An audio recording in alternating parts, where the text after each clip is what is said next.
శ్రీ సాయిరాం. గణేశాయ నమః. శ్రీ గురుభ్యో నమః. సర్వవ్యాపుడైన, సర్వజ్ఞుడైన, సర్వశక్తిమయుడైన శ్రీ సత్యసాయి పరబ్రహ్మమునకు కోటి ప్రణామములు. చేరిన భక్తులకు, పెద్దలకు నా హృదయపూర్వక వందనములు. యుగ యుగాల నుంచి సర్వ సృష్టి చేసిన దైవము సృష్టిలో అధర్మం పెరిగి శాంతిని పోగొట్టుకున్న సమయాల్లో దైవము తన బాధ్యతగా ఈ లోకానికి ఒక రూపంలో అవతరించటం యుగ యుగాల నుంచి జరుగుతుంది. అవతారములు సృష్ట్యాల నుంచి వచ్చేయి ఈ కలియుగంలో కూడా వచ్చినారు. భారద్వాజ మహామునుడు సంకల్పించిన పవిత్రమైన కోటచ్చయనం అనే యజ్ఞములో ఆయన ప్రార్థించగా వచ్చిన ఈ అవతార త్రయం షిరిడి సాయి, భక్తి సాయి, ప్రేమ సాయి. స్వామి చెప్పినట్లు ప్రేమ సాయి కూడా రాబోతున్నారు. సత్యసాయి అవతారంలో సత్యాన్ని బోధించి ధర్మ అర్థ కామాలను దైవం వైపు మరల్చి ప్రేమను పంచించిన అవతారం. స్వామి ఎప్పుడూ కూడా తన దివ్య ప్రసంగంలో దివ్యాత్మ స్వరూపులారా, ప్రేమ స్వరూపులారా అని సంబోధించేవారు. ఇందులో దాగి ఉన్న అర్థం ఏమిటంటే మానవులు, జీవుడు ఆత్మస్వరూపుడని, ప్రేమ స్వరూపుడని.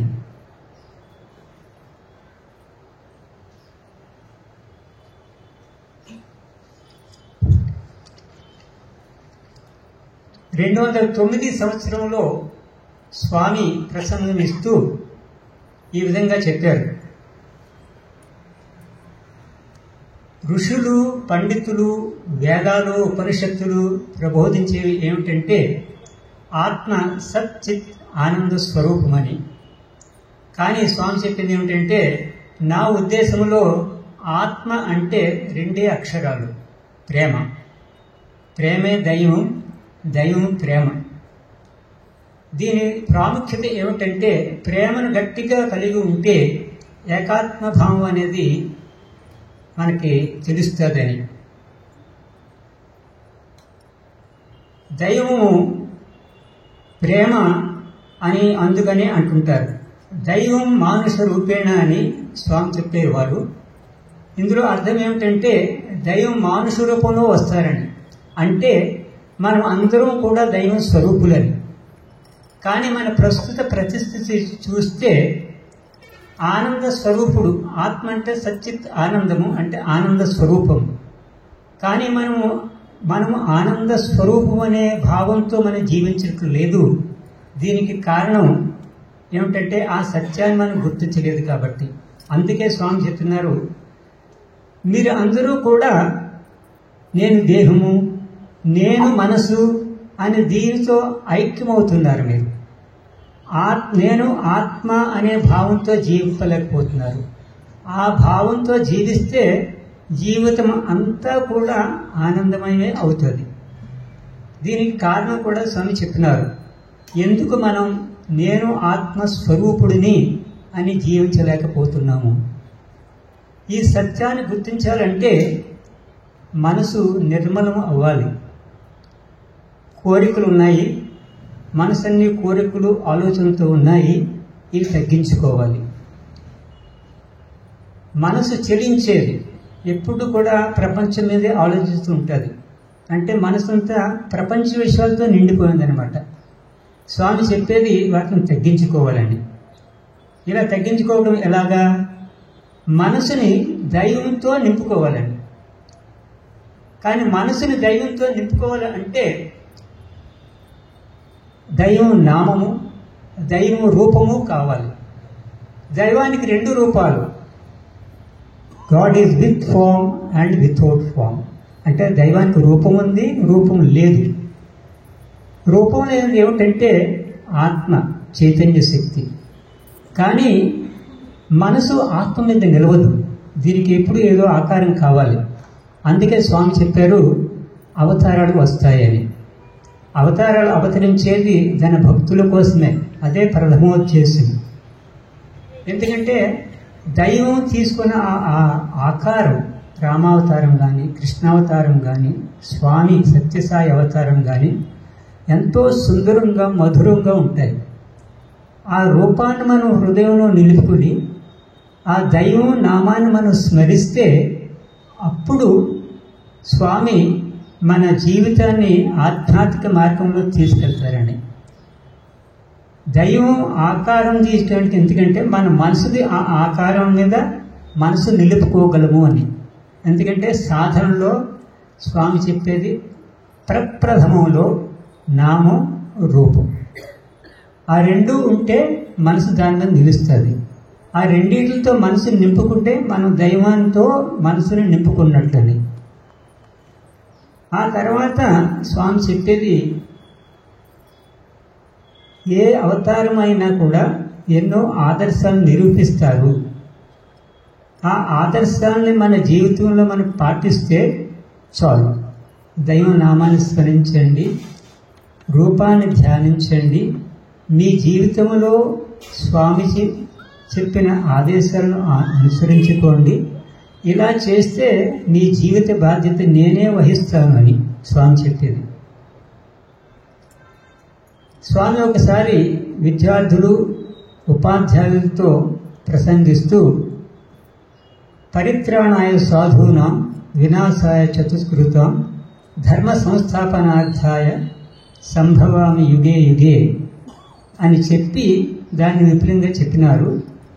ఆ తర్వాత కొన్నాళ్ళకి మ్యాథమెటిక్స్ డిపార్ట్మెంట్లో మా యూనివర్సిటీలో ఒక స్టడీ సర్కిల్ పెట్టుకొని దీని మీద చర్చ ప్రారంభించినారు. ధర్మ సంస్థాపన కోసం రాముడు వచ్చాడు, త్రేతాయుగంలో ధర్మాన్ని స్థాపించారంటారు. ద్వాపరయుగంలో కృష్ణుడు వచ్చి మళ్ళీ ధర్మాన్ని స్థాపించారంటుంటారు. యుగ యుగాల్లో ఆయన ధర్మాన్ని స్థాపించుంటే మరి ధర్మం ఏమైంది?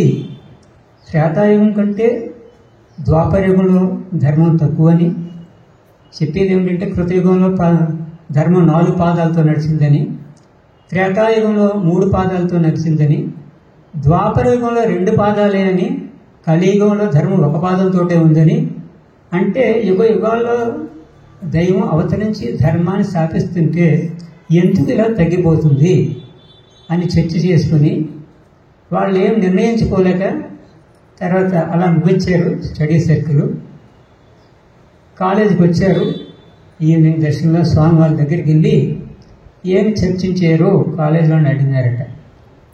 స్వామి ధర్మ సంస్థాపనార్థాయ సంభవామ యుగే యుగే దాని గురించి చర్చించేమో, మరి ఏమిటి దాని ఫైనల్గా ఏమి నిర్ణయించారు అంటే వాళ్ళు ఏం మాట్లాడలేదు. స్వామి మేము ఏం నిర్ణయించుకోలేకపోయామని అది స్వామి చెప్పారట. అవతారం వచ్చింది ధర్మ సంస్థాపన అంటే ఆయన ఆకారంతో వచ్చారు రామావతారం. ఎంతోమంది ఋషులు అయోధ్యలోని ఆ దేశంలోని ఎంతోమంది రాముణ్ణి దైవమని తెలిసినా తెలియకపోయినా ఆ నామాన్ని స్మరించారు, ఆ రూపాన్ని స్మరించారు. ఆ విధంగా అందరి హృదయాల్లో నిలుపుకున్నారు. అందువల్ల వాళ్ళు ధర్మాత్ములు అయ్యారు. కృష్ణుడు కూడా ద్వాపరయుగంలో వచ్చారు. గోపికలు కనవ ఎంతోమంది కృష్ణనామాన్ని స్మరించి ఆయన నా రూపాన్ని ధ్యానించారు. అప్పుడే కాదు, ఈ కలియుగంలోనే యుగంలో కూడా ఆ రామావతారం కృష్ణావతారం ఎంతోమంది భక్తులు ఉన్నారు. ఆ నామాన్ని స్మరిస్తూ ఆ రూపాన్ని ధ్యానిస్తూ ఎంతోమంది తృప్తిని పొందుతున్నారు. వాళ్ళ హృదయంలో ఈ ధర్మం నెలకొల్పబడుతుంది. సో అవతారం వచ్చేది ఏమిటంటే హృదయ ధర్మాన్ని స్థాపించటానికి అని.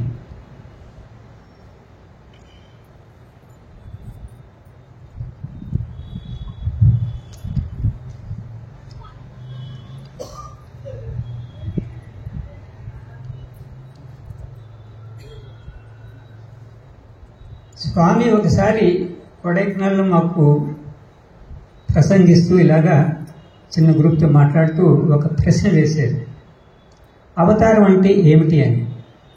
మేమందరం సైలెంట్గా ఉన్నాం. అప్పుడు స్వామి జవాబిచ్చారు, సర్వత్రా సర్వజీవులలో అందరిలో ఉన్న పరమాత్మ రూపుదాలుస్తుందని, అదే అవతారం. ఆ తర్వాత ఒక రోజుని ఇలాగే చెప్తూ భాగవతం నుంచి శ్రీకృష్ణుని జీవితంలో ఒక సంఘటన చెప్పినారు. ఒకసారి కృష్ణ పరమాత్మ ఒక అడవికి వెళ్ళినాడట. అది సాయం సమయం. ఆయన చూసేటప్పుడు ఒక అటవికుల గ్రూపు హంటింగ్ చేస్తూ వెళ్తుంది. కానీ ఈ సాయం సంధ్యా సమయం అయ్యేటప్పటికీ అందరూ వాళ్ళు మానేసి ఒక చోట కూర్చుని ధ్యానం చేస్తున్నారట. కృష్ణుడికి ఇది ఆశ్చర్యంగా చూసింది. ఏంటి హంటింగ్ పీపుల్ సడన్గా వీళ్ళు ధ్యానం చేయటం అని. ఒక చెట్టు వెనుక దాగి వాళ్ళు ధ్యానం నుంచి బయటకు వస్తుంటే అప్పుడు వాళ్ళ ముందుకు వెళ్ళినట్ట. వెళితే ఆ గ్రూప్ లీడరు ఈ కృష్ణుని అడిగినట్ట, మీరు ఎవరు అని. కృష్ణుడు డైరెక్ట్గా సమాధానం ఇవ్వలేదంట. మీరు ఏం చేస్తున్నారు అని అడిగినట్ట. కృష్ణుడు ప్రశ్న వారికి అని చెప్పేటి మేము ధ్యానిస్తున్నాం అని.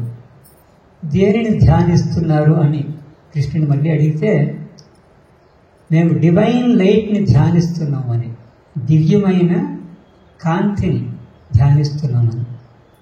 అప్పుడు కృష్ణుడు చెప్పాడట, నేనే ఆ కాంతిని అని. అంటే కృష్ణుడు చెప్పడం ఏంటంటే ఆ రూపమే కాదు, ఆయన సర్వత్రా ఉన్న ఆ దివ్యమైన కాంతి. అందుకే దైవాన్ని అంటారు జ్యోతి స్వరూపుడని. అంటే సర్వత్రా ఉన్న ఆ చైతన్యం, ఆ దివ్యమైన కాంతి, అదే పరమాత్మ. నాకు తెలిసిన ఇంకొక సంఘటన చెప్తాను ఈ విషయంలో. ఈ సాయి కుల్వంత్ హాల్ రావడానికి ముందు పెద్దగా చాలా తెలుసు. ఈ ఫెస్టివల్స్ అన్నీ కూడా పూర్ణచంద్ర ఆడిటోరియంలో జరిగేవి. స్వామి మందిరంలో పొద్దుట సాయంత్రం దర్శనం ఇవ్వటం. కానీ ఫెస్టివల్స్ ఉన్నప్పుడు అక్కడ పూర్ణచంద్ర ఆడిటోరియంలో జరిగేవి. ఆ స్టేజ్ మీద హాస్టల్ నుంచి కొంతమంది వెళ్ళి పండగకి ముందు 1-2 రోజుల ముందు వెళ్ళి కొన్ని డెకరేషన్స్ పెట్టేవారు. ఆ ఫెస్టివల్స్ అయిన తర్వాత మళ్ళీ ఆ డెకరేషన్స్ని మేము తీసుకుని వచ్చి దానికి తీసుకొచ్చేవాళ్ళం. అలా జరిగేది. ఇప్పుడంటే పెద్ద పెద్ద గ్రూపులు వచ్చి పెద్ద పూల అలంకరణ అది చేస్తున్నారు. ఆ టైంలో 1980s 90s అలా జరిగేది. ఒకసారి దసరా ఉత్సవాలకి హాస్టల్ నుంచి కొంతమంది స్టూడెంట్స్ వెళ్ళి స్టేజ్ డెకరేట్ చేశారు పూర్ణచంద్ర ఆడిటోరియం. దసరా పండుగలు అయిపోయినాయి. అవి తీసుకురావటానికి అలంకరణలు మేము వెళ్ళాము. నేను కొంతమంది స్టూడెంట్స్ వెళ్ళాను. అని కలెక్ట్ చేసాను. స్వామి వచ్చారు. అదే సమయంలో మమ్మల్ని స్టేజ్ వెనక్కి పిలిచినారు. పిలిచి స్వామి కుర్చీలో కూర్చున్నారు. మేము స్వామి కూర్చున్నాం. నాతో ఉన్న స్టూడెంట్లో ఒక అతను పంజాబ్ నుంచి. స్వామి అబ్బాయిని చూసి, మీ నాన్నని బాధపడొద్దని చెప్పు, ఆయనకి ప్రమోషన్ వస్తుంది. అంతే. అబ్బాయి కంటి నుంచి దారిలో వచ్చేస్తున్నాయి. ఆనంద భాష్పాలు ఒకటి, ఇంకోటి స్వామికి ఎలా తెలిసిందని ఆశ్చర్యం ఈయనకి. ఆ స్టోరీ ఏమిటంటే వాళ్ళ నాన్నగారు ఇరిగేషన్ డిపార్ట్మెంట్లో పనిచేస్తున్నారట. కానీ ఆయనకి ప్రమోషన్ రావాలి. కానీ ఆ డిపార్ట్మెంట్లో పాలిటిక్స్ వల్ల ఆయన జూనియర్స్కి ప్రమోషన్ వస్తుంది, కానీ ఆయనకి ప్రమోషన్ రాలేదట. అందుకని బాధపడుతున్నాడు. దాన్ని ప్రస్తావించుకుని స్వామి ఏం చెప్పకుండా సడన్గా ఇలాగా చెప్పారనమాట, మీ నాన్నగారిని బాధపడవద్దను, ప్రమోషన్ వస్తుందని. అప్పుడు ఈ అబ్బాయి ఇలా కంటిన్యూ దారాలుగా కారుస్తుంటే స్వామి చెప్పారు, సాయిబాబాకి ఎలా తెలిసిందని నువ్వు అనుకుంటున్నావా అంటే, ఈయన చెప్పలేదు స్వామికి, వాళ్ళ నాన్నగారు కూడా చెప్పలేదు. స్వామికి ఎలా తెలిసిందని ఈయనకు ఒక క్వశ్చన్. ఇంకొకటి ఏమో స్వామి చెప్పారు తప్పకుండా జరుగుతుందని ఆనందం అని. స్వామి అప్పుడు అంటున్నారు, వేర్ ఈజ్ సాయిబాబా? సాయిబాబా ఎక్కడున్నారు? Saibaba is everywhere. అంటే నేను సర్వత్రా ఉన్నానని. స్వామి ఎప్పుడూ కూడా ఆ దేహంతో, దేహం నేను అనే భావం లేదు. ఇన్ఫ్యాక్ట్ స్వామి చెప్పేవారు, సాయిబాబా ఈ దేహం అనుకున్నంత కాలం మీకు అనుమానాలు వస్తాయని. స్వామి అంటే సర్వత్రా ఉన్న ఆ చైతన్యం, సర్వత్రా ఉన్న ఆ దివ్యశక్తి. స్వామి ఎప్పుడు కూడా ఆ భావంతోనే ఉండేవారు అన్నమాట.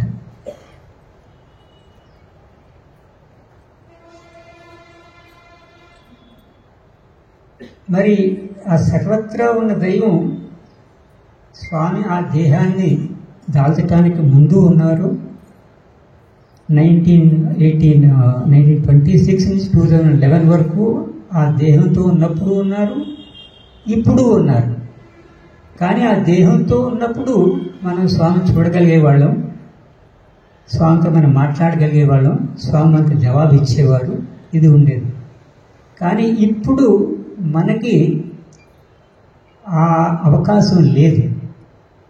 కానీ ఆ అవతారాన్ని చూడాలి అంటే ఆ ఆతృత ఉన్నప్పుడు, ఆవేదన, ఆ యర్నింగ్ ఉన్నప్పుడు, ఆ ప్రేమ ఉన్నప్పుడు ఇప్పుడు కూడా సాధ్యమే. ఈ విషయంలో ఒక సంఘటన చెప్తాను. మనకందరికీ తెలిసినట్టు స్వామి తన దేహాన్ని 2011లో సాధించారు. ఈ చెప్పబోయే సంఘటన నేపాల్లో జరిగింది. అక్కడ కోర్కా ఫ్యామిలీలో ఒక అమ్మాయి ఉన్నదట. వాళ్ళు పూర్ పీపుల్. ఈ అమ్మాయి నాన్నని పుట్టపర్తి తీసుకెళ్ళమని కోరేదట స్వామి దేహంతో ఉన్నప్పుడు. ఆయన డబ్బులు లేక అలాగలాగా పోస్ట్ పోన్ చేసేవాడు. 2011లో స్వామి దేహాన్ని సాధించిన తర్వాత ఈ అమ్మాయికి ఒకసారి అనారోగ్యత కలిగితే అక్కడ డాక్టర్ దగ్గర తీసుకెళ్తే వాళ్ళు అమ్మాయికి హార్ట్లో హోల్ ఉంది అని నిర్ణయించారు. కానీ అక్కడ ఆపరేషన్ చేయడానికి ఈయనకి ఆర్థిక పరిస్థితి సరిగా లేదు కాబట్టి పుట్టపర్తికి తీసుకెళ్ళండి, మీకు ఫ్రీగా చేస్తారని చెప్పారట. ఆయన ఎందుకని ఇంకా దీన్ని పోస్ట్ పోన్ చేయలేక ఏదో డబ్బు కలెక్ట్ చేసుకుని తీసుకొద్దామని అనుకుంటే ఆ అమ్మాయి చెప్పిందట, నేను ఇప్పుడు రాను, స్వామి దేహంతో ఉన్నప్పుడు ఎన్నిసార్లు తీసుకెళ్ళమన్నా మీరు పోస్ట్ పోన్ చేశారు, నేను ఇప్పుడు రాను, ఈ దేహానికి ఏమైతే అవుతుంది, స్వామి ఏం చేస్తే చేస్తారు, నేను రానని పట్టిందట. పట్టు పెడితే ఒకరోజు స్వామి ఆ గర్ల్ని తెలుసుకున్న రూములో ప్రత్యక్షంగా సాక్షాత్కరించి అమ్మాయి చెస్ట్ ఓపెన్ చేసి ఆపరేషన్ చేసి ఆ హోల్ని సరి చేసినారట. ఆ బెడ్ మీద బ్లడ్ మార్క్స్ అన్నీ ఉన్నట. మర్నాడు చూసేటప్పటికి అమ్మాయి పూర్తి ఆరోగ్యాన్ని పొందిందనమాట. అందుకు రామకృష్ణ పరమహంస అన్నట్టు చెప్పేవాడట, ఎవరున్నారు వైఫ్ కోసం ఏడుస్తారు, జాబ్ కోసం ఏడుస్తారు, ఆస్తుల కోసం ఏడుస్తారు, దైవం గురించి ఏడ్చేవాళ్ళు ఎవరున్నారు? ఏడిస్తే ఏమో వస్తారు. బిడ్డ ఏడిస్తే తల్లి పరిగెట్టును వచ్చి ఎత్తుకుంటుంది. అలాగా ఎవరైనా దైవం గురించి ఏడిస్తే దైవం వస్తారు. ఆ ఎర్నింగ్ ఉండాలండి. ఆ ప్రేమ, ఆ ఎర్నింగ్ ఉన్నప్పుడు స్వామి వస్తారు. మనకు కనపడాలంటే కనపడతారు. ఎందుకంటే ఆయన సర్వత్రా ఉన్నారు. ఎప్పుడు కావాలంటే అప్పుడు ఆయన రూపాన్ని తోలుస్తారు. ఎందుకంటే స్వామి చెప్పేవారు, దైవానికి రూపం లేదు, ఏ రూపాన్ని మీరు ధ్యానిస్తే వాళ్ళని తృప్తిపరచడం కోసం ఆ రూపాన్ని ఆయన ధరిస్తారండి. ఇటీవల జరిగింది ఇంకొక సంఘటన తెలుపుతాను. ఆస్ట్రియా అంటే చిన్న కంట్రీ, జర్మనీ దగ్గర. అక్కడ ఇన్స్బర్గ్ అనే ప్రదేశంలో ఇంగ్రిడ్ అని ఒక లేడీ ఉంది. ఆవిడ ఎప్పుడూ పుట్టపర్తి రాలేదట, ఫిజికల్గా స్వామి చూడలేదట.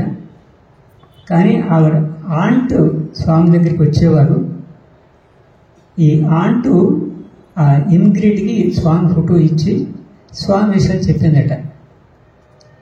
చెప్తే ఆవిడ స్వామి మీద భక్తితో ఆ ఫోటో పెట్టుకుని స్వామిని ప్రార్థన చేస్తుంది. ఆవిడకి తెరిసా అని ఒక గర్ల్ ఉంది. ఇటీవల 13 years కంప్లీట్ అయినాయట. స్కూల్కి పంపితే ఆ వాతావరణంలో పిల్లలు పాడైపోతారని ఇంటి దగ్గరే పెట్టుకుని ఆవిడ పాఠాలు చెప్పేది. ఆ కంట్రీలో రూల్ ఏమిటంటే 8th class వరకు ఇంటి దగ్గర ఉన్నా సరే వాళ్ళు చదువుకుని ఎగ్జామ్స్ రాసి పాస్ అవ్వచ్చు. కానీ 9th class onwards they have to enrol in school and study. స్కూల్కి వెళ్ళాలి కంపల్సరీగా. ఈవిడి 8th క్లాస్ వరకు చెప్పింది. ఆ తర్వాత 9th క్లాస్లో స్కూల్లో జాయిన్ చేయాలి. జాయిన్ చేయడానికి ఎంట్రన్స్ టెస్ట్ పెట్టినారట. ఈ అమ్మాయి వెళ్ళి రాస్తుందన్నమాట. ఈ ఎంట్రన్స్ టెస్ట్ రాయడానికి ముందు ఈ తల్లి స్వామి ఫోటో ముందు గాఢంగా ప్రార్థించిందట. ప్రార్థించి తీసుకెళ్ళింది.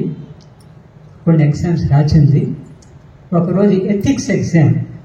ఆ రోజు ఈ అమ్మాయి రాస్తుంటే తెరిసా ఈ మదర్ కూడా ఉన్నది.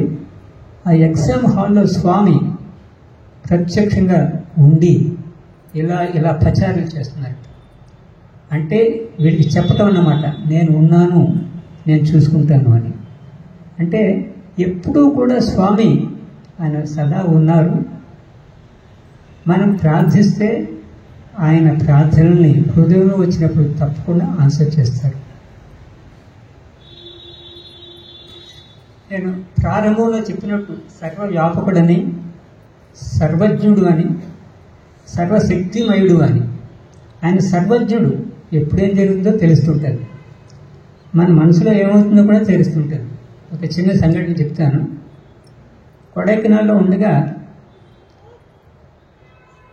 అప్పుడు మాకు చిన్న సోషల్ వర్క్ చేయించేవారు. సాయి శృతి అని స్వామి మందిరం. అక్కడ మందిరం ఒక పక్కన గుట్టలా ఉంటుంది. ఫ్రంట్ సైడ్ ఏమో అప్పుడు కొంచెం గొయ్యిలో ఉండేది. సోషల్ వర్క్ ఏమిటంటే దర్శనం అయిన తర్వాత స్వామితో ఉన్న మేము కొంతమంది భక్తులు కూడా ఆ గుట్ట కొట్టి ఆ మట్టి ఈ ఉన్న గుంతలో వేయటం అనమాట. ఆ పని చేసేటప్పుడు కూడా స్వామి ఎన్నో ప్రసాదాలు పంచేవారు. Breakfast time, lunch time, tea time, dinner టైంలో కూడా ఎన్నో పదార్థాలు అవి ఇచ్చేవారు. కానీ దీనికి ఇంకా ఎడిషనల్గా స్వామి పద్మనాభన్ అని సాయి టవర్స్ ఉన్న కొంతమంది తెలియచ్చు. అప్పుడు ఆయన చిన్నగా ఉండేవాడు.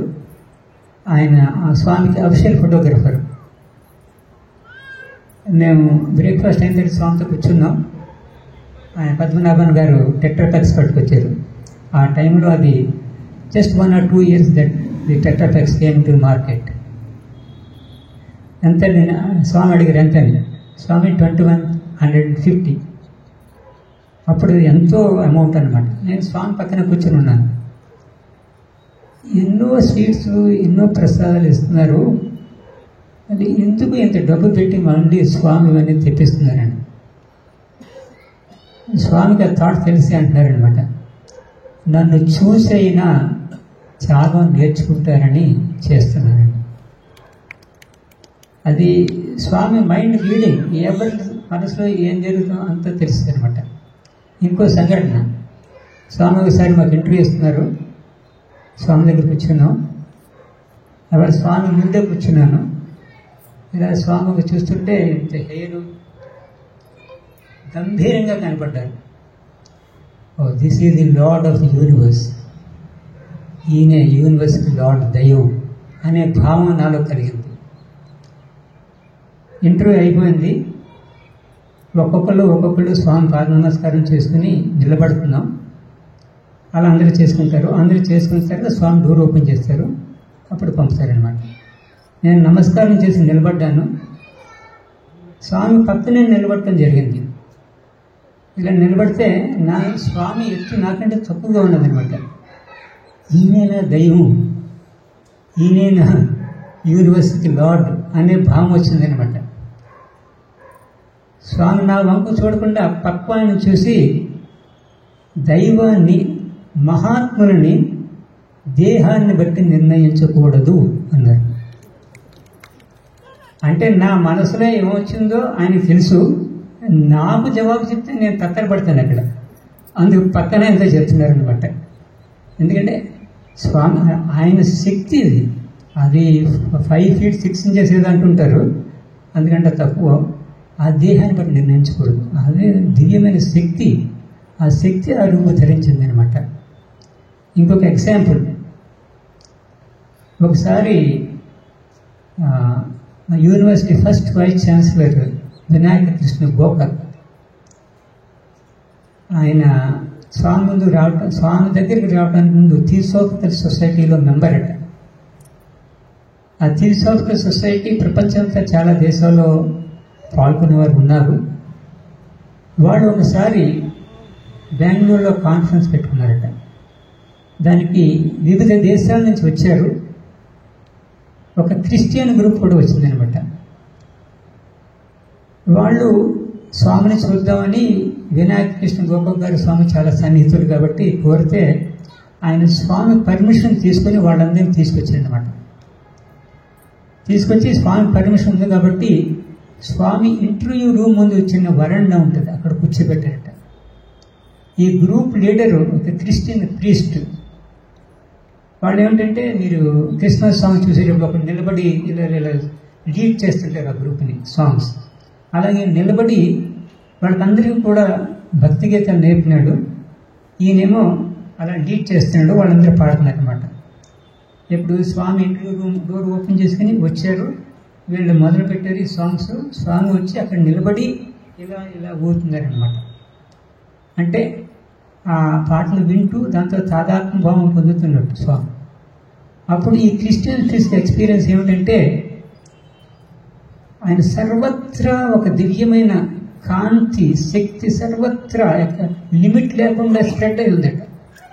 ఆ దివ్యమైన కాంతిలో స్వామి ఫిజికల్ దేహం గాలిలో ఆకు ఇలా ఆడినట్టు ఇలా ఊగుతుందట.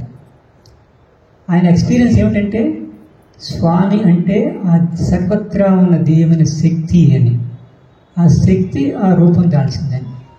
స్వామి చెప్పినట్టు పరమాత్మ రూపు దాలుస్తుంది, అదే అవతారం. ఆ దివ్యమైన శక్తి అదే ఆత్మ, దానికి పుట్టుక లేదు. ఇంతకుముందు ఉంది, ఇప్పుడు ఉంది, ఇంతకుముందు ఉంటుంది. అంతే. స్వామి లేరు అనే భావం ఉండకూడదు. స్వామి సర్వత్రా ఉన్నారు, సర్వకాలాల్లో ఉన్నారు. కానీ ఆ రూపం దాల్చింది కొంతకాలమే రూపంతో ఉంటారు. రామావతారం తీసుకుని కొన్ని వేల సంవత్సరాలు ఉన్నారు, కృష్ణుడు కూడా కొన్ని వందల సంవత్సరాలు ఉన్నారు, రాముడు స్వామి కూడా 86 సంవత్సరాలు ఎన్నో ఉన్నారు. కానీ ఆ దివ్యమైన శక్తి ఎప్పుడూ ఉంటారు, సర్వత్రా ఉన్నారు. అంటే మన అందరిలో కూడా ఉన్నారు. అంత పరమాత్మ అయినా ఆ దేహం దాల్చినప్పుడు ఎంత సన్నిహితంగా ఉంటారంటే, ఒక ఫ్రెండ్లా, ఒక మదర్లా అంత దగ్గరగా ఉంటారు. కొన్ని కొడైకెనాల్ ఎక్స్పీరియన్స్ చెప్తాను. అందులో స్వామి ఎంత సన్నిహితంగా ఉంటారో తెలుస్తుంది అనమాట. 1989లో అసలు ఇంతకుముందు కూడా స్వామి ఒకసారి వెళ్ళారు. సాయి శృతి ప్రారంభం చేసినప్పుడు, అది జూనో జూలైలో, స్వామి మనందరినీ కూడా పిలిచినారు. మాది first MSc batch, PG batch. ఎన్నో అవకాశాలు ఇచ్చేవారు, ప్రతి నెల కూడా ఒక ఇంటర్వ్యూ ఇచ్చేవారు. ఆ తర్వాత మాది ఫస్ట్ పిహెచ్డి బ్యాచ్. ఆ పిహెచ్డి బ్యాచ్ అయినప్పుడు కూడా స్వామి ఎక్కువగా తరచుగా మాట్లాడేవారు. మమ్మల్ని అందరినీ ఇంటర్వ్యూలు పిలిచి, సాయి శృతి ఓపెనింగ్కి వెళ్తున్నాను. కొడైకెనాల్లో వాతావరణం ఇప్పుడు చాలా కోల్డ్గా ఉన్నది, వర్షాలు స్టార్ట్ అయినాయి. మా గ్రూప్లో కొంతమందికి ఆస్తమా ఉందన్నమాట. వాళ్ళ పేరు చెప్పి, మిమ్మల్ని ఇప్పుడు తీసుకెళ్ళిన, ఎందుకంటే మీరు అక్కడ బాధపడతారు, చాలా కోల్డ్గా ఉంది కాబట్టి, తర్వాత ఎప్పుడైనా తీసుకెళ్తాను. ఇది షార్ట్ ట్రిప్, వెళ్ళటం ఒకరోజు, ఇనాగరేషన్ 1 రోజు, రావటం 1 రోజు, 3 days అన్నారు. అంటే వాళ్ళు బాధపడతారని వాళ్ళు చెప్పారు అనమాట. అది 10 days ట్రిప్. ఆ తర్వాత అప్పుడు తీసుకెళ్ళిన వాళ్ళని తర్వాత తీసుకెళ్ళారు. స్వామి చెప్పినట్టు అది లాంగ్ ట్రిప్ తీసుకెళ్ళినప్పుడు, 30 days ట్రిప్. స్వామి అప్పుడు బృందావనంలో ఉన్నారు. మార్చి 31 మాకు కాలేజ్ అయిపోయింది. స్వామి ఒక బస్సు పంపారు. అంతకుముందే స్వామి వీళ్ళు ఎవరు కొడైకెనాల్ రావాలని నిర్ణయించారు వాళ్ళందరికీ కూడా చెప్పడం జరిగింది. బస్సు పంపారు, మేము అక్కడికి వెళ్ళినాం బృందావనం. మర్నాడు బృందావనం నుంచి స్టార్ట్ అయ్యి వెళ్తామనిగా స్వామి ఒకరోజు ఇంటర్వ్యూకి పిలిచారు. ఇంటర్వ్యూ రూమ్లో స్వామి డీటెయిల్స్ ఇస్తున్నారన్నమాట. మా ప్రయాణం ఎలా ఉంటుంది. పొద్దుట స్టార్ట్ అవుతాము.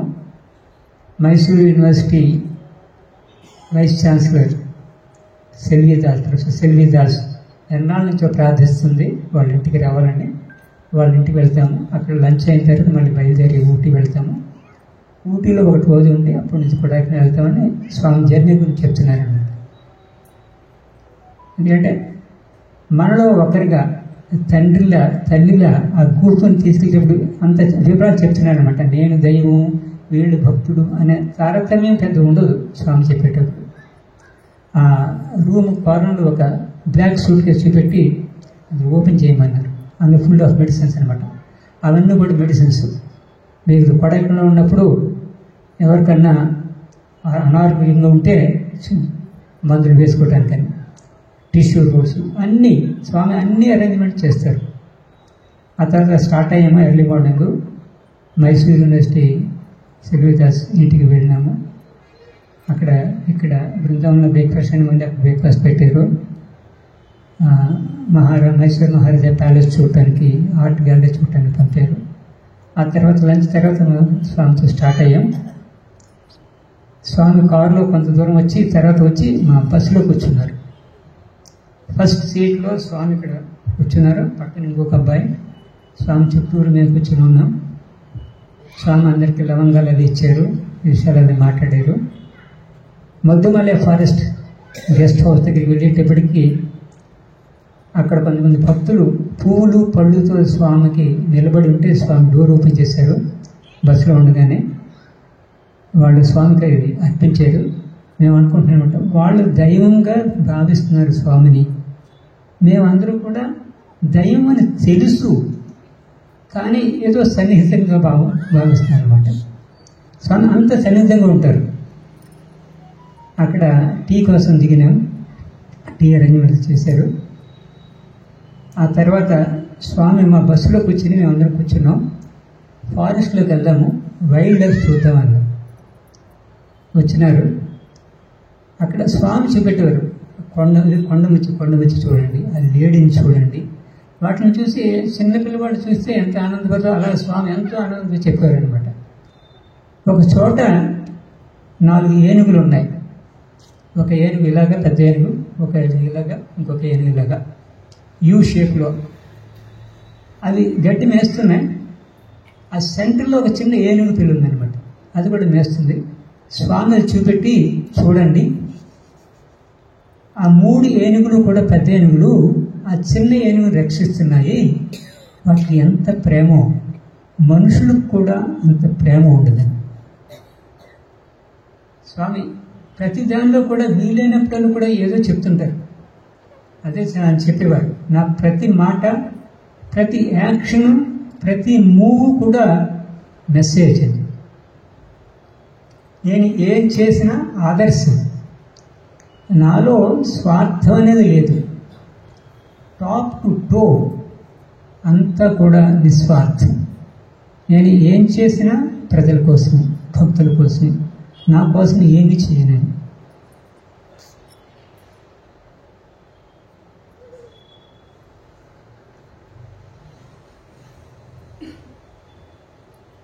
ఆ ఊటీలో వెళ్ళినప్పుడు స్టే ఎలా ఉండేదంటే అక్కడ డల్హౌసీ ప్యాలెస్ అని బ్రిటిషర్స్ ఆ కాలంలో వేసవి కాలంలో వెళ్ళి అక్కడ ఉండేవారట.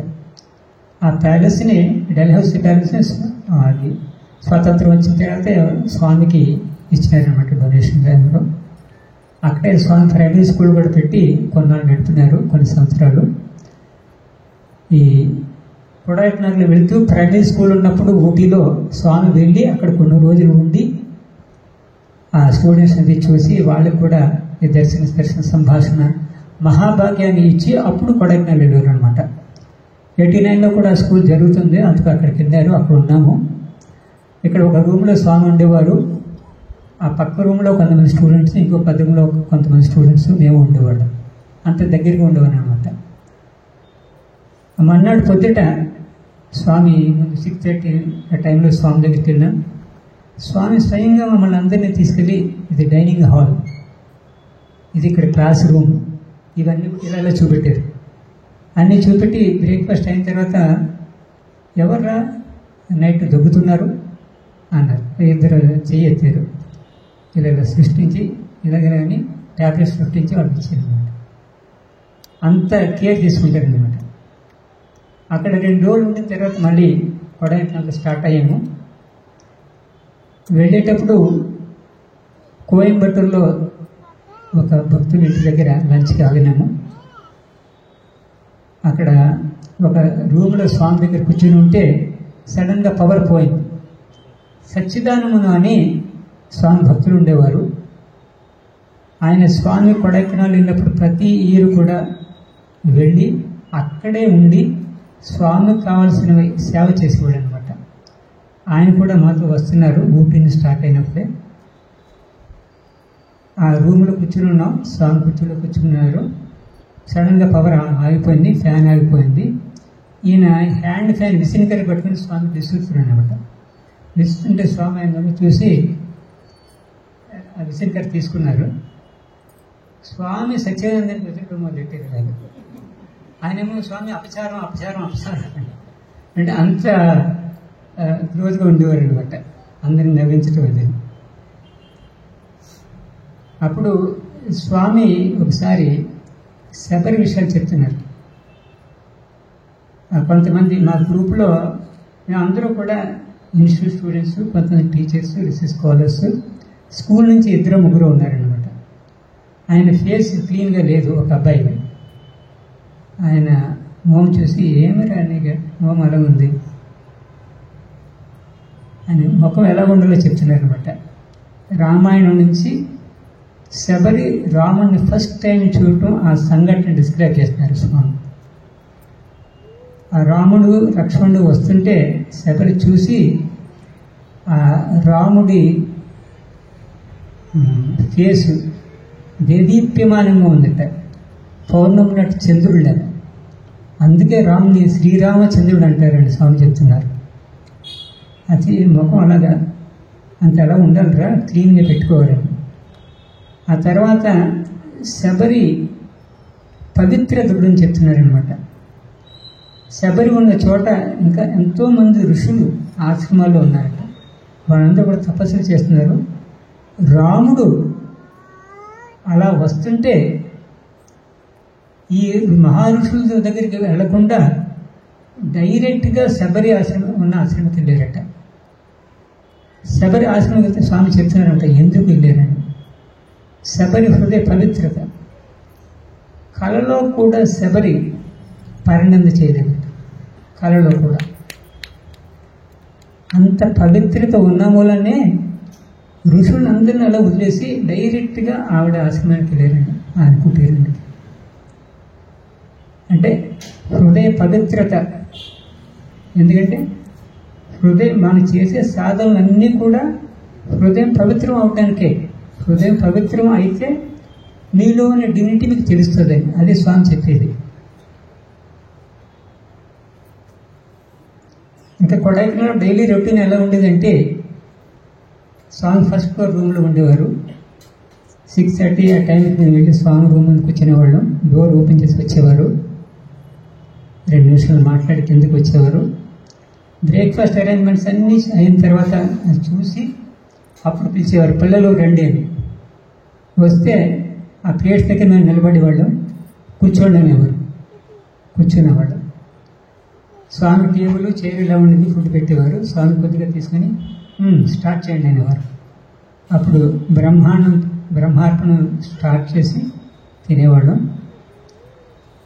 అయిన తర్వాత అందరూ తిన్న తర్వాత స్వామి 2 నిమిషాల్లో తినేసి అందరూ తినే వరకు అక్కడే ఎలా పరిచారు. అలాగే ఉండేవారు. అందరిని వీడికి వడ్డించింది అలా చేయించి అందరూ తిన్న తర్వాత లేవండి అనేవారు. అప్పుడు వేసి చేతి కొడుకునేవాళ్ళు. ఒకరోజు స్వామి అంటున్నారు, బ్రహ్మార్పణం చెప్పిన తర్వాత మీలో ఒక్కరి నుంచి కూడా బ్రహ్మార్పణం బ్రహ్మను చేరలేదు అని. ఆ తర్వాత బ్రేక్ఫాస్ట్ అయిన తర్వాత స్వామి పక్క రూమ్లో కూర్చునేవారు. స్వామి చుట్టూరు కూర్చునేవాడు. మరి దర్శనం టైం అయ్యే వరకు స్వామి మాతో మాట్లాడేవారు. భక్తులందరూ వచ్చిన తర్వాత బయట కూర్చున్న తర్వాత మీరు తిని ఇక్కడ కూర్చుంటే జీర్ణం అవ్వదు, ఆరోగ్యం చెడిపోతుంది. కొడైకెనాల్ సాయి స్మృతి ముందు పెద్ద లేక్ ఉందండి. ఆ సర్కంఫరెన్స్ 4 to 5 కిలోమీటర్స్. వెళ్ళి ఒక చుట్టు వేసి రండి అనేవారు. మేము వెళ్ళి అదంతా తిరిగి వచ్చి స్వామి దర్శనము, భక్తులకి ఇంటర్వ్యూ అయ్యే వచ్చేసరికి కూర్చునేవాడు. స్వామి అది ముగించి వచ్చి మళ్ళీ మాతో కూర్చునేవారు, విషయాలు మాట్లాడేవారు. లంచ్ టైం వరకు పిల్లలతోనే. మళ్ళీ లంచ్ స్వామితో అయిన తర్వాత స్వామి రూమ్కి వెళ్ళేవారు. స్వామి రూమ్కి అంటే మెట్లు పక్కన ఇటు సైడ్ కూర్చుని ఉండేవాడు. స్వామి వీడిని ఇలా తడుతూ పైకి వెళ్ళేవారు. పైకి వెళ్ళినప్పుడు మళ్ళీ రూమ్లోకి వెళ్ళేవారు. ఒక్కోసారి రూమ్లోకి వెళ్ళి తలుపు వేసి మళ్ళీ ఓపెన్ చేసి చూసి మళ్ళీ వచ్చేసారు. అలా ఆడుకునేవారు అనమాట. మళ్ళీ టీ టైం 3:30 ఆ టైంకి స్వామి రూమ్ ముందు కూర్చునేవాళ్ళం.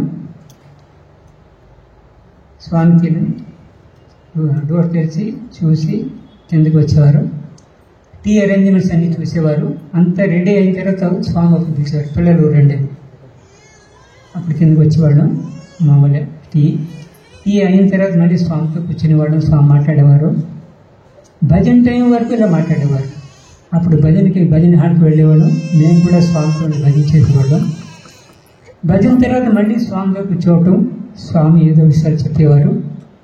ఆ తర్వాత డిన్నర్ అయిన తర్వాత స్వామి రిటైర్ అయ్యేవారు. ఇలా రోజుకి 7-8 గంటలు స్వామితోనే. అంత ఆప్యాయతో స్వామి చూసి ఎన్నో ఎక్స్పీరియన్సెస్, ఎన్నో విషయాలు చెప్పేవారు అనమాట. ఒకరోజు అంటున్నారు, నేను ఎందుకు మిమ్మల్ని అందరికీ తీసుకొచ్చానని. నా కోసం కాదురా, మీకోసం. మీరు బయట వెళ్ళి ప్రపంచంలో ఉంటే చెడిపోతారని, నాతో ఉంటే మీరు బాగుపడతారని తీసుకొచ్చాను. స్వామి ఇలా చూపెట్టి, మీరు ఇక్కడ ఉన్నారు మధ్యలో, ఇది వరల్డ్, ప్రపంచం, ఇది దైవం, ఇక్కడ ఉన్నారు. మీరు వరల్డ్ వైపు వెళ్తే దైవానికి దూరం అవుతారు, దైవం వైపు వెళ్తుంటే వరల్డ్కి దూరం అవుతారు. మిమ్మల్ని బాగు చేద్దామని తీసుకొచ్చాను. ఎందుకంటే ఎంతో ఎక్స్పెండిచర్. స్వామితో ఉంటుంటే మహాభాగ్యం. ఆ అవకాశం ఇవ్వటం, మెటీరియల్గా కూడా ఎంతో ఖర్చు. ఫస్ట్ 15 daysలో ఈ ధోబీ ఛార్జెస్ లోన్ 10,000 రూపీస్ ఆ కాలం 89లో. ఇంకంతా చూడండి ఎంతో ఖర్చు అనమాట. ఎంతోమంది సేవలు అన్నీ ఏర్పాట్లు చేయాలి.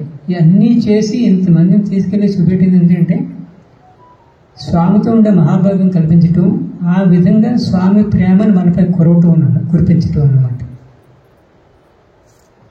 ఒకసారి స్వామి సైట్ సీయింగ్ తీసుకెళ్ళేవారు.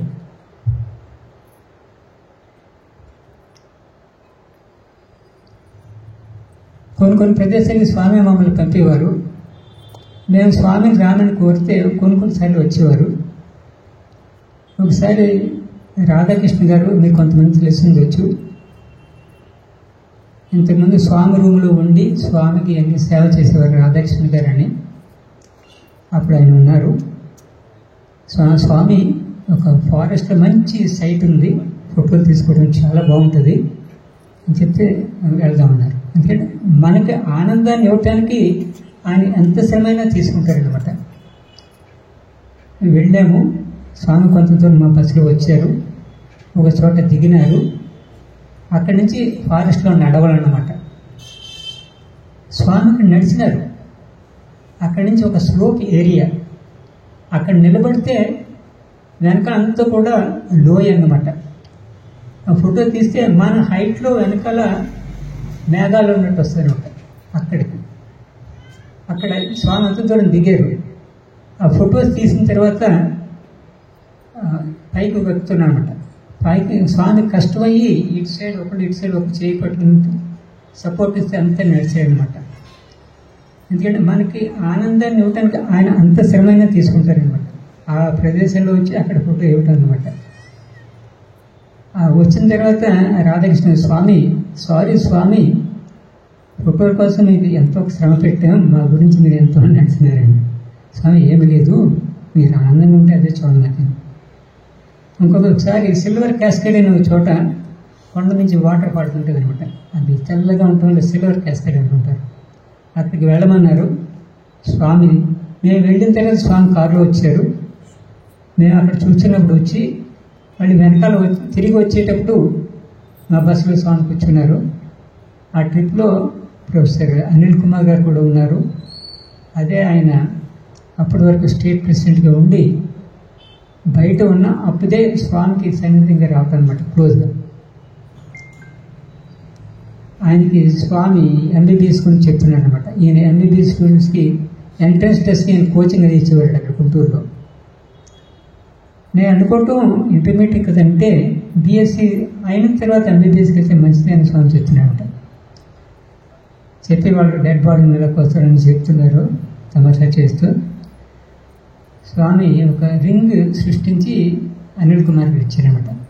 అందులో స్వామి ఫోటో ఉంది. ఆ తర్వాత అదే రోజు అది లంచ్ ముందు టీ టైంలో ఉన్నప్పుడు స్వామి అనిల్ కుమార్ రింగ్ ఇవ్వమన్నారు. ఆయన ఇచ్చినాడు. నీకు ఏ రింగ్ కావాలని, స్వామి కావాలా ఏం కావాలని? ఆయన స్వామి కావాలన్నారు. కానీ స్వామి ఇలా పట్టుకుని ఊతారనమాట. ఊతే అది నవరత్నాల రింగ్గా మారిపోయింది. అది ఇచ్చారనమాట. ఇంకొకసారి స్వామి ఒక డివోటీ గెస్ట్ హౌస్ ఉంటే అక్కడికి వెళ్ళినాము. మళ్ళీ వచ్చేటప్పుడు స్వామి బస్సులో ఉంది. ప్రొఫెసర్ లక్ష్మీనరసింహ గారు కూడా ఉన్నారు. కొంతమంది మీకు తెలియచ్చు. ఆయన ఇంతకుముందు ప్రశాంతిలో ప్రిన్సిపల్గా ఉన్నారు కాలేజ్కి, డైరెక్టర్గాను. ఆ తర్వాత రిజిస్ట్రార్గా కూడా పనిచేశారు. స్వామికి చాలా సన్నిహితుడు. ఆయన ఎంత సన్నిహితుడు అంటే స్వామి రూమ్కి వెళ్ళి స్వామి బెడ్ మీద పడుకుంటే ఈయన సుదర్శన్ గారు చెరుకు పక్కనే కూర్చుని స్వామికి పాదసేవ చేసేవారనమాట. పాదసేవ చేస్తుంటే ఒకసారి స్వామి అన్నారట, ఇప్పుడు ఈ సీన్ చూసి దేవతలు ఈర్ష్య పడుతున్నారని. అంటే స్వామి పాదసేవ చేసే భాగ్యం దేవతలు కూడా లేదు. వాళ్ళు ఆకారం లేకుండా వచ్చి చూస్తున్నారంటే అంతే. వీళ్ళకి మాత్రం స్వామికి పాదసేవ చేసే అవకాశం వచ్చిందనమాట. అంత సన్నిహితంగా ఉన్నారనమాట. ఆయనకి స్వామి ఆ బస్సులో సృష్టించి ఒక హారం సృష్టించారనమాట. గొలుసులంటే ఆయన మెడలో వేశారు.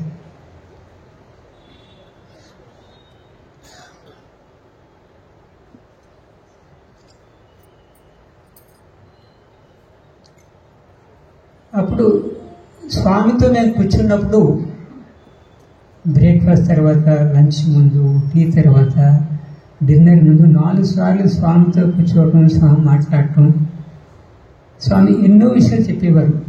లౌకిక విషయాలు, ఎలా జీవించాలి, ధర్మాన్ని ఎలా ఆచరించాలి అన్నీ చెప్పేవారు. కానీ భజన తర్వాత బిఫోర్ డిన్నర్ సెషన్ మాత్రం ఎక్స్క్లూజివ్గా స్వామి పౌరాణిక విషయాలు, ఆధ్యాత్మిక విషయాలు ఇవే చెప్పేవారు అనమాట. 89లో స్వామి రోజు కూడా చాలా మటుకు ఆ సాయం సమయంలో భాగవత గురించి చెప్పేవారు. ఎక్కువగా శ్రీకృష్ణుని లైఫ్, శ్రీకృష్ణుడికి అష్టరాణులు అంటారు. ఏ విధంగా కృష్ణుడికి అష్టరాణుల వివాహం జరిగింది అని చెప్తున్నారు. దాని అంతరార్థం కూడా చెప్పారు. కృష్ణుడికి 8 మంది భార్యలు అనుకుంటారు, దాని స్పిరిచువల్ సిగ్నిఫికెన్స్ వేరు. అష్టదళ పద్మం అని హృదయంలో ఉంటుంది. అష్టరాణులు ఒక పద్మం అన్నమాట. అదే అష్టదళ పద్మము. కృష్ణుడికి 16,000 మంది గోపికలను చెప్తుంటారు. దాని సిగ్నిఫికెన్స్ కూడా సహస్రదళ పద్మం అని ఉంటుంది. సహస్రం దగ్గర అంటే 1000 రేఖలు అన్నమాట. ఒక్కో రేఖలోనూ కూడా 16 కళ్ళు ఉంటాయి. ఈ 16,000 కళ్ళనే 16,000 గోపికలను చెప్తారు అని ఈ భాగవత విషయాల్లో అంతరార్థాలను గురించి అది స్వామి చెప్తున్నాడు అనమాట. ఒకసారి స్వామి రుక్మిణి కళ్యాణం, సత్యభామ కళ్యాణం, జాంబతి కృష్ణుడి వివాహం అటు అని చెప్పి ఒకసారి నగ్నజిత్ అని ఆ రాణిని ఎలాగ ఆవిడ్ని కృష్ణుడికి ఎలా వివాహం జరిగిందని చెప్తున్నారనమాట. ఈ భాగవత విషయాలు చెప్పేటప్పుడు ఏదన్నా ఆర్నమెంట్ గురించి స్వామి చెప్తే ఆ ప్రసంగం అయిన తర్వాత అది ఇలా సృష్టించి చూపెట్టేవారు అనమాట. ఒకసారి ఈ నగ్నజిత్తుకి కృష్ణుడికి వివాహం ఎలా జరిగిందో వాళ్ళ డిస్క్రైబ్ చేసి వివరంగా చెప్పి, వీళ్ళ నాన్నగారు ఒక రాజు అన్నమాట. ఆ రాజు వాళ్ళ దేశంలో 2 ఎద్దులు ఉండేవట. అది చాలా పవర్ఫుల్, ఎవళ్ళు కూడా వాటిని దొంగదీయలేకపోతుంది అనమాట. అప్పుడు ఆయన వివిధ దేశాల్లో చాటుపించేసిందంటే, ఎవరన్నా వచ్చి ఆ 2 ఎద్దుల్ని చంపితే వాళ్ళకి తన కూతుర్ని ఇచ్చి వివాహం చేస్తాను, నా రాజ్యం అర్ధరాజ్యాన్ని ఇస్తానని ఆయన చేశారట. ఎంతోమంది రాజులు బలవంతులు వచ్చినా అందులో ఆ 2 ఎద్దుల్ని దొంగదీయలేకపోవటం. అప్పుడు ఒకసారి కృష్ణుడు తన సన్నిహితుడైన సాత్వికని తీసుకుని వెళ్ళాడట. వెళ్ళి ఆ రాజును కలిసి ఈవేళ సాయంత్రం లోపల ఆ 2 ఎద్దుల్ని నేను చంపుతానని. కృష్ణుడు వెళ్ళి వాటిని కొమ్ములను పట్టుకుని తిప్పి తిప్పి నేల మీద కొట్టి చంపినట్ట. ఆ తర్వాత ఆ రాజు ఆయన మాట ప్రకారం ఆయన కూతురు నగ్నజిత్తునిచ్చి వివాహం చేసి, ఆ సందర్భంలో కృష్ణుడికి ఒక రింగ్ని ఇచ్చేట బహుమానంగా. స్వామి ఆ రింగ్ని సృష్టించి చూపెట్టారనమాట. అదేమిటంటే ఇలా రింగ్ ఉండటం, ఈ పైన ఒక స్టోను డైమండ్ ఉండటం కాదు, అక్కడ బుల్ హెడ్ ఇమేజ్ అన్నమాట. అది 18 డైమండ్స్ అందులో స్టార్ట్ అయ్యాయి అన్నమాట. 2 కన్నులు, 2 చెవులు, 2 ముక్కులు, ఇలా అన్నీ కూడా 18 డైమండ్స్లో రిప్రజెంట్ చేస్తాయి అన్నమాట. అది సృష్టించి చూపెట్టారు. చూపెట్టి ఈ 18 ప్రాముఖ్యం చెప్తున్నారు అనమాట. అది డివైన్ నంబర్. మీరు భారతంలో చూస్తే పర్వాలు 18 పర్వాలు భాగవతంలో. ఈ మహాభారత యుద్ధం 18 రోజులు జరిగింది. 18 అక్షౌహిణీయులు 11 కౌరవుల సైడ్ నుంచి 7 అక్షౌహిణులు పాండవుల సైడ్ నుంచి పాల్గొన్నాయి. ఈ 18 ప్రాముఖ్యం చెప్తూ ఆ 18 డైమండ్స్ సృష్టి చూపించారనమాట. చూపెట్టి అందరికీ మేమందరం చూసినాము. ఆ తర్వాత స్వామి తీసుకుని ఒక కాగితం తీసుకుని పొట్లం కట్టారు. కట్టి స్వామి టేబుల్ మీద సిల్వర్ టమ్లర్ వాటర్ ఉండేది, దాని మీద కవర్ సిల్వర్ కవర్ ఉండేది, దాని మీద పెట్టారు. కాసేపు మాట్లాడిన తర్వాత మళ్ళీ ఆ పొట్లం పట్టుకుని ఇలా నొక్కారు. ఖాళీ అనమాట, ఏం లేదు. ఎక్కడి నుంచి వచ్చిందో అక్కడికి వెళ్ళిపోయింది అనమాట. ఇంకొకసారి విషయాలు చెప్తూ విజయాంగుళి అని దాన్ని సృష్టించాడు. దాని విషయాలు ఏమిటంటే,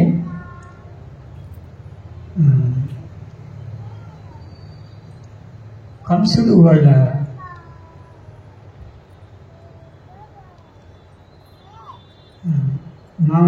మావయ్య అంటే ఆయన జరాసంధుడు అనమాట. జరాసంధుడు కూతుర్ని కంసుడికి ఇచ్చినారట వివాహం.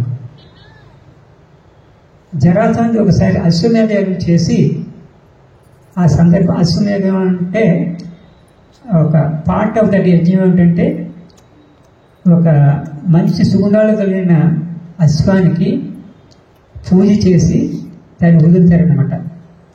ఏ దేశం వెళ్ళినా దాని వెనకాల ఈ రిప్రజెంటేటివ్స్ వెళ్ళి ఎవరన్నా దాన్ని పట్టుకుంటే వాళ్ళతో యుద్ధం చేసి గెలవాలి. అందుకు ఆ అశ్వం వెనుక జరాసంధుడి కంసుడిని పంపినట్ట. పంపి ఈయన చాలా మందితో యుద్ధం చేయవలసి వస్తుంది కాబట్టి ఈ ఉంగరాన్ని ఇచ్చాడనమాట విజయాంగుడి. అది పెట్టుకుని వెళ్ళాడు. దాని ప్రభావం వల్ల తన ఓన్ శక్తి వల్ల కూడా ఎవరన్నా అడ్డపడితే వాళ్ళందరినీ జయించాడు. సక్సెస్ఫుల్గా ఈయన అశ్వమేధం కంప్లీట్ చేశాడు. అది అయిన తర్వాత ఆ ఉంగరం జరాసంధుడు చెప్పినట్టే నువ్వే ఉంచుకోమని. స్వామి ఆ ఉంగరం జరాసంధుడికి ఎలా వచ్చిందో కూడా చెప్పారనమాట. జరాసంధుడు ఒకసారి శివుణ్ణో సూర్యుడినో నాకు గుర్తులేదు, ప్రార్థిస్తే ఆ ఉంగరాన్ని ఇచ్చినారనమాట.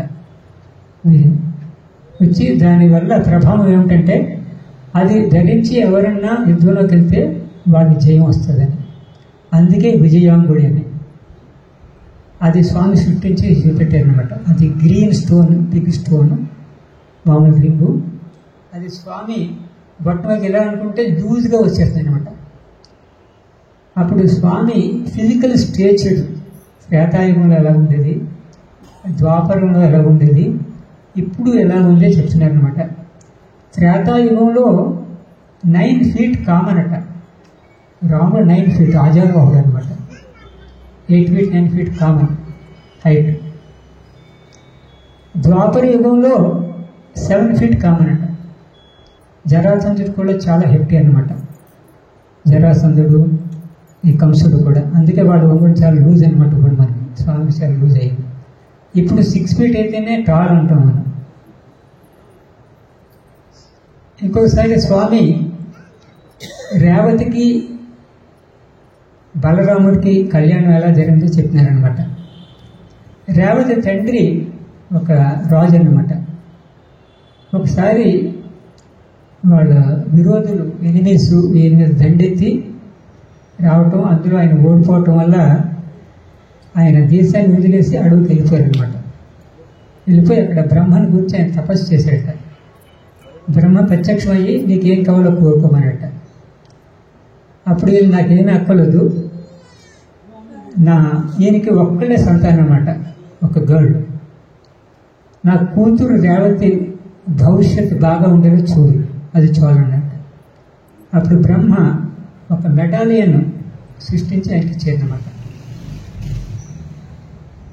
నీ అమ్మాయి భవిష్యత్తు బాగుంటుంది, ఏం బాధపడక్కర్లేదు. అది చెప్పినారట. ఎవరైతే రేవతిని ద్వంద్వ యుద్ధంలో జయిస్తారో వాళ్ళు నీకు మళ్ళీ నీ ఎనిమీస్నితో యుద్ధం చేసి నీ రాజ్యాన్ని నీకు ఇస్తారు.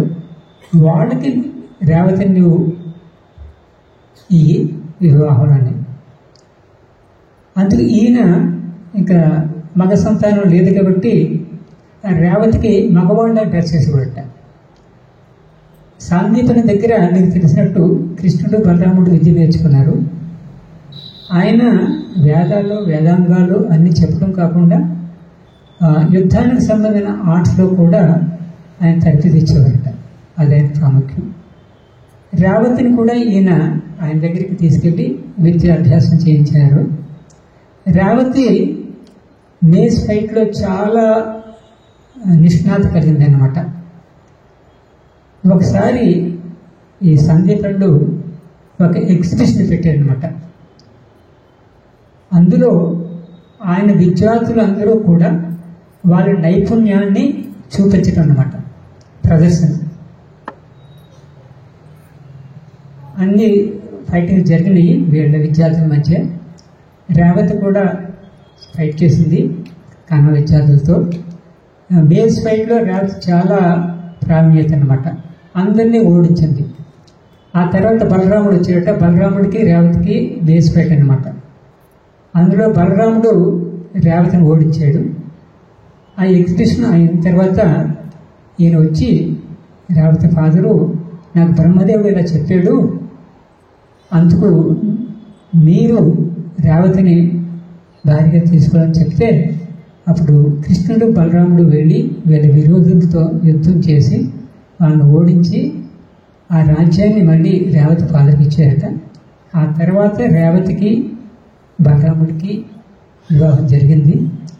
ఆ రోజు ఈ స్టోరీ చెప్పినప్పుడు, ఆ రోజు స్టోరీ చెప్పిన తర్వాత సృష్టించి అది చూపెట్టారనమాట. అది డైమండ్ హంస. హంస అంతా కూడా డైమండ్తో కార్వ్ అయింది అనమాట. అది గోల్డ్ బేస్ మీద ఫిక్స్ అయింది. ఈ గోల్డ్ బేస్కి ఇలాగా చైన్ అనమాట, గోల్డ్ చైన్ మెడలో తెచ్చుకోవడానికి. ఆ డైమండ్ హంస పొట్టలో స్వామి బస్ట్ వరకు ఉన్నదనమాట ఫోటో. స్వామి అందరికీ చూపెట్టి అక్కడ పెట్టారు. స్వామి మన్నాడు లేదు. అంటే అలా సృష్టించేలా జరుగుతుంది అనమాట. మళ్ళీ ఇంకొక రోజు శ్రీరామనవమికి ముందు సాయంత్రం మాతో మాట్లాడుతున్నారు. స్వామి చెప్పారు, ఇప్పుడే మీనలగ్నం స్టార్ట్ అవుతుందని చెప్పి శ్రీరాముడు పంచలోహ విగ్రహం 3 to 4 inches ఉంటుంది సృష్టించి వెంకటరామని ఒక భక్తుడు నాకు ఇచ్చారు. ఆ మన్నాడు స్వామి నిన్న రాముడు వచ్చారు, సీత కూడా ఉండాలని చెప్పి శ్రీరామనవమి రోజుని సీతాదేవి విగ్రహం కూడా పంచలోహ విగ్రహం సృష్టించి ఆయనకి ఇచ్చినారనమాట. ఇలా ఎన్నో అనుభూతులు ఇచ్చారు, ఎన్నో ఉపదేశాలు చేశారు. ఒకసారి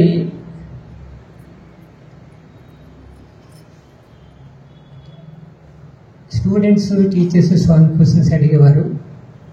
ఒక ఆయన, స్వామి రాహుకాలం అంటారు, దీని విశిష్టత ఏమిటి అని అడిగితే స్వామి చెప్తున్నాడు అనమాట.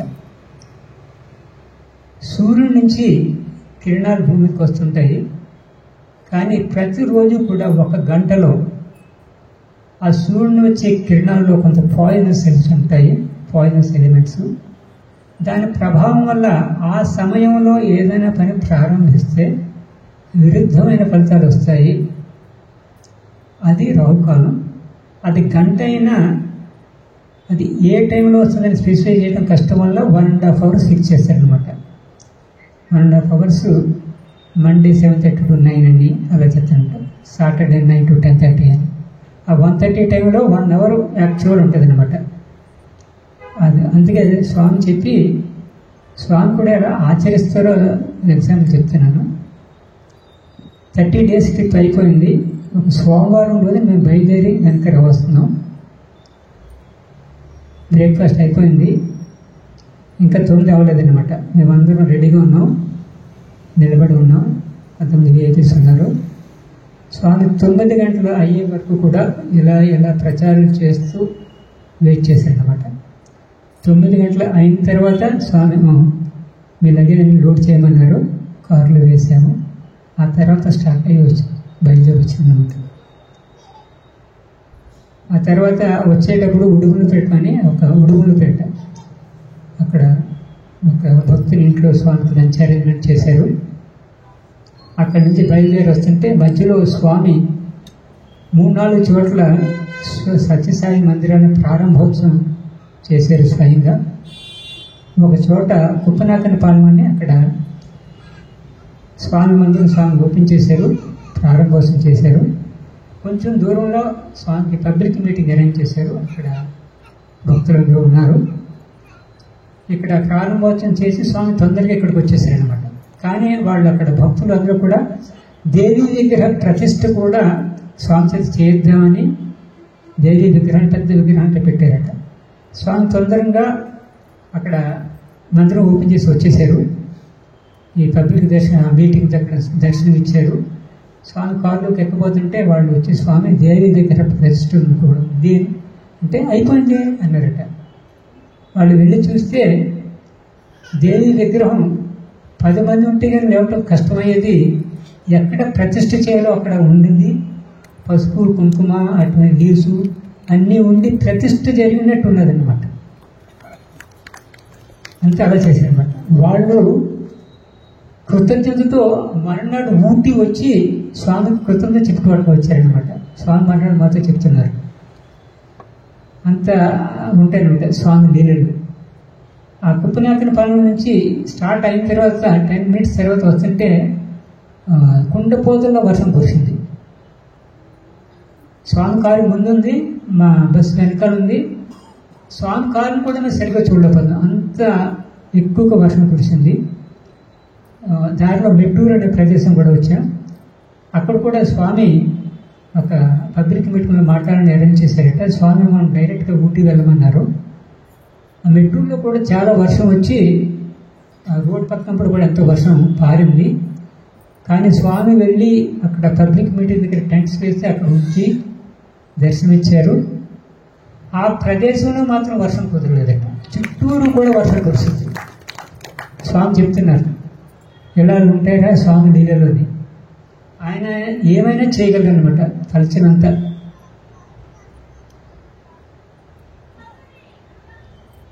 ఊటీలో 2-3 రోజులు ఉన్నాము. ఒకరోజు శంకర జయంతి అండి. గండికోట సుబ్రహ్మణ్య శాస్త్రి గారని ఆయన యునైటెడ్ నేషన్స్లో పనిచేసి వచ్చారు. ఆయన కూడా ఉన్నారు. ఊటీలో ఉన్నప్పుడు స్వామి ఆయన్ని ప్రసంగించమన్నారు. ఆ తర్వాత స్వామి ప్రసంగం చేశారు. తర్వాత అక్కడ స్వామి ఒక లింగాన్ని సృష్టించి జ్యోతిర్లింగం అని చూపెట్టారనమాట. అందులో సూర్యుడు, ఈ ప్లానెట్స్ తిరగటం అన్నీ ఉన్నాయన్నమాట, ట్రాన్స్పరెంట్. అది సృష్టించి అక్కడ హెడ్ మినిస్టర్స్కి ఇచ్చి, మీరు రోజు అభిషేకం చేయండి, సిక్ బాయ్స్ ఎవరైనా ఉంటే స్టూడెంట్స్ ఆ అభిషేక జలం ఇవ్వండి, వాళ్ళకి స్వస్థత చేకూరుతుంది అని చెప్పారు.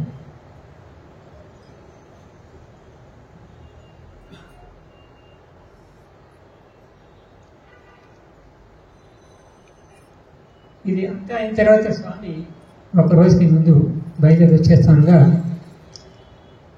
స్వామి చెప్తున్నాడు అనమాట, మీరు ఎన్నాళ్ళు స్వామికి ఇంత దగ్గరగా ఉన్నారు, మరి బృందావనం వెళ్ళిన తర్వాత ఇంత సన్నిహితంగా ఉండరు అని స్వామి ఒక సినిమా పాట పాడుతుంది అనమాట. నీ ఉండేదా కొండపై స్వామి, నేనుండేది నేలపై, ఒక ఫిలిం సాంగ్ ఉందండి. అది స్వామి పాడి ఇలా ఉంటుందిరా, నాకు మీకు ఎంతో దూరం ఉంటుంది, బృందావనం వెళ్ళిన తర్వాత, పర్తి వెళ్ళిన తర్వాత కొడైకెనాల్లోనే ఎంత సన్నిహితంగా ఉంటుందని చెప్తున్నారు అనమాట.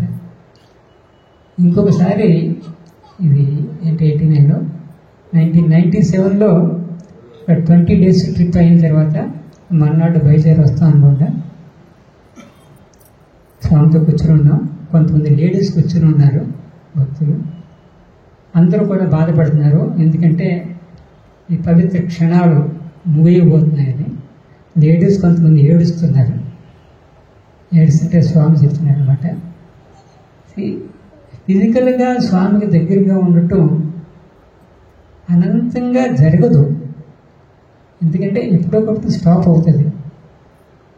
ఇలా బాధపడడం కంటే ఈ మధుర క్షణాలని మీరు వెళ్ళిన తర్వాత కూడా మెమరైజ్ చేసుకుని ఇదే ఆనందాన్ని మీరు అనుభవించాలి అని. ఎందుకంటే రాముడు వచ్చి కొన్నాళ్ళు ఉన్నారు, కృష్ణ వచ్చి కొన్నాళ్ళు ఉన్నారు, సత్యసాయిబాబు వచ్చి కొన్నాళ్ళు ఉన్నారు, కానీ ఇప్పుడు ఆయన దేహంతో లేరు. కానీ మనకు ఆయన దర్శన స్పర్శన సంభాషణలు మహాభాగ్యాన్ని ఇచ్చారు. దాన్ని స్మరించుకుంటూ ఆ మధుర క్షణాలని మళ్ళీ నెమరు వేసుకుంటూ ఆ ఆనందాన్ని అనుభవించమని స్వామి చెప్పేది.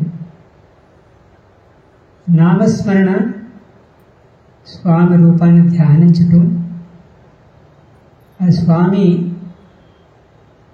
విలువలను మన జీవితంలో ఆచరిస్తే స్వామి చెప్పేది ఏమిటంటే, అది చాలు, మీ జీవితాన్ని నేను గమ్యాన్ని చేరేలా చేస్తాను, నేనే చూసుకుంటానని. స్టాప్ చేయమంటారా, మాట్లాడమంటారా?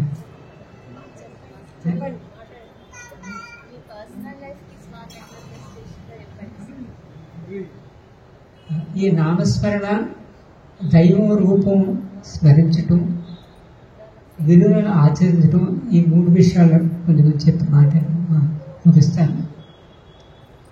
స్వామి 60వ పుట్టినరోజు సందర్భంలో కొన్ని రోజులు ముందుగానే సత్యసాయి తాలూకాలో ప్రతి గ్రామంలో కూడా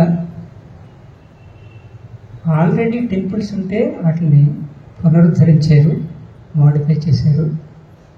ఏ గ్రామాల్లో టెంపుల్స్ లేవో కొంతమంది టీచర్స్ని పంపి సర్వే చేయించి అక్కడ టెంపుల్స్ కట్టించారు స్వామి. 2 గ్రామాలకు స్వయంగా వెళ్ళి అక్కడ వాళ్ళందరినీ కూడా స్వామి అనుగ్రహాన్ని ఇచ్చినారు.